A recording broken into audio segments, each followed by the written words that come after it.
ताशवी actually बाहर पढ़ने के लिए गई हुई थी स्पेन में। हम लोगों ने पहले मेंशन भी किया था, अगर आप शो रेगुलरली फॉलो कर रहे हैं तो उसको एक इंटर्नशिप मिली थी, और अगर वो एग्ज़ाम पास कर लेती तो इंटर्नशिप मिलेगी और साथ में स्कॉलरशिप भी मिलेगी। तो वहाँ के लिए पढ़ने के लिए गई हुई थी and she has come back. And मेरी जो सिचुएशन है शो के अंदर वो ये है कि जैसे आप लोग कंटिन्यूसली देख रहे हैं कि डिम्पी को हम लोगों ने घर से बाहर निकाल दिया था, and now she is already 7 और 8 मंथ्स प्रेग्नेंट। एंड मुझे पता चलता है कि उसके पेट के अंदर मेरा बच्चा है, और मुझे ये भी पता चलता है कि वो एक बहुत ही गरीब बस्ती में रह रही है और उसके पास पैसे बिल्कुल नहीं है। She is absolutely helpless.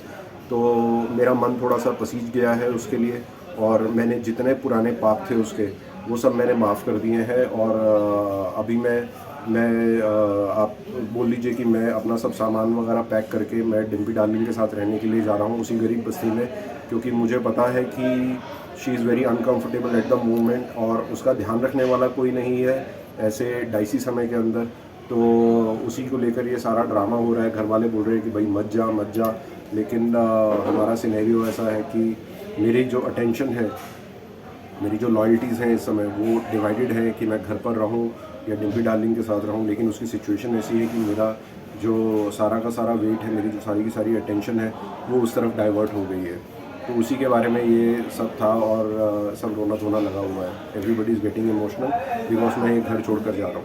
देखा जाए तो बहुत बॉन्डिंग दिख रहा है तापसी और माँ बेटी की जो प्यार है काफ़ी अच्छी तरह दिखा रहा है। ऐसे मतलब हर घर की एक कहानी जैसा लग रहा है कि माँ बेटी में दोस्ती, बेटी कम दोस्ती ज़्यादा लग रहा है।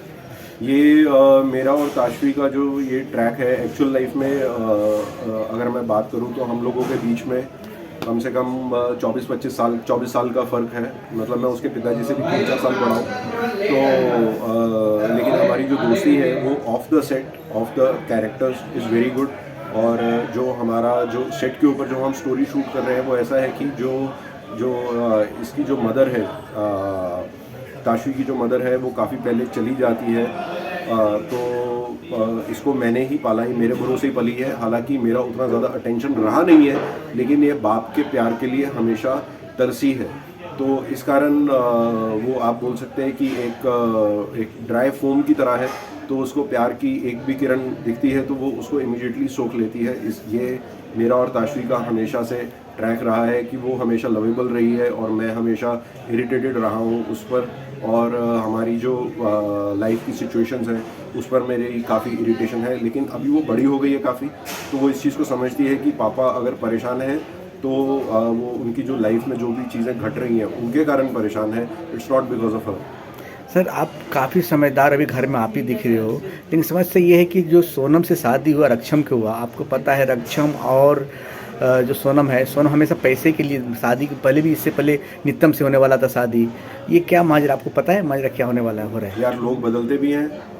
तो सोनम और रक्षम तो पहले ही जब नित्यम के साथ रिश्ता होने वाला था तो वो लोग तो उस समय भी एक दूसरे से प्यार करते थे। वो तो उनकी कुंडलियाँ मैच हो गई और सोनम को थोड़ा सा एम्बिशियस दिखाया गया था शो के अंदर, तो इसीलिए वो थोड़ी सी डाइवर्ट हो गई उसकी बुद्धि। लेकिन बोलते हैं कि जो आपके लिए अच्छा होता है वो आपके सामने आ ही जाता है। तो बाद में पता चलता है कि जो शिवम है यानी कि जो रक्षम है वो भी एक डालमिया है। तो उसको ये था कि अभी ये जो शादी हुई है ये उतना ज़्यादा आप बोल सकते हो कि सिर्फ पैसे पैसे के चक्कर में नहीं हुई है, क्योंकि जो रक्षम है वो डालमिया भी है और सोनम से प्यार भी करता है। तो सोनम को आप बोल लीजिए कि जो दो दो लड्डू हैं वो एक ही थाली के अंदर मिल गए हैं। मतलब तो एक ही तीर से दो शिकार हो गए, एक पंख दो काज हो गया। दो मतलब शिकार हो गया। आखिरी सवाल, जो डिम्पी है, डिम्पी आने के बाद जो बीच में गुल हो गए थे, आने के बाद कुछ और ट्विस्ट भर गए हैं लोगों को, दर्शकों को ये लग रहा है पता ना कौन सी खेल खेलने वाले है डिम्पी। तो आपको भी कोई गेम में तो नहीं फंसा रही है डिम्पी? देखो यार, ये तो अभी सब कुछ मैं बता दूंगा तो फिर जो स्टोरी के राइटर्स हैं उन लोगों को रेजिग्नेशन देना पड़ेगा अपना, क्योंकि ये सब चीज़ें हम लोगों को तो तभी पता लगती है जब हमारे सामने सीन आता है, स्क्रिप्ट आती है।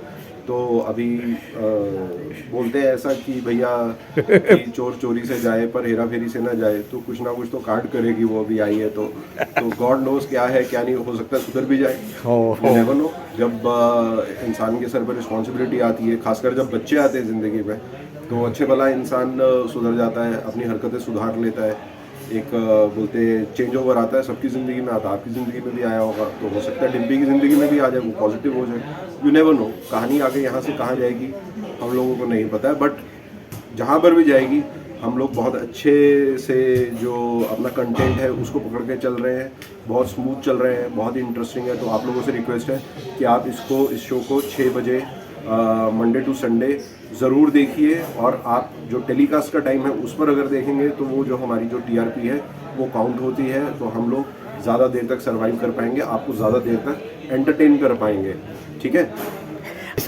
नमस्कार दोस्तों, मेरा नाम है पंकज भाटिया, आप मुझे देख रहे हैं टीवी से बॉलीवुड तक। थैंक यू सो मच मुझे जो इतना प्यार दिया है आपने पिछले इतने सारे सालों में मेरा काम देखने के लिए, और आप लोगों की दुआओं के कारण मैं एक बेहतर कलाकार बन पाया हूँ। एंड मैं दिल से जितना भी आप लोगों को थैंक्स बोलूँ वो कम ही पड़ेगा, तो लेकिन फिर भी आपके लिए भी मैं दुआ करता हूँ कि जहाँ पर भी रहिए खुश रहिए। Thank you so much. Thank you Pankaj ji, thank you.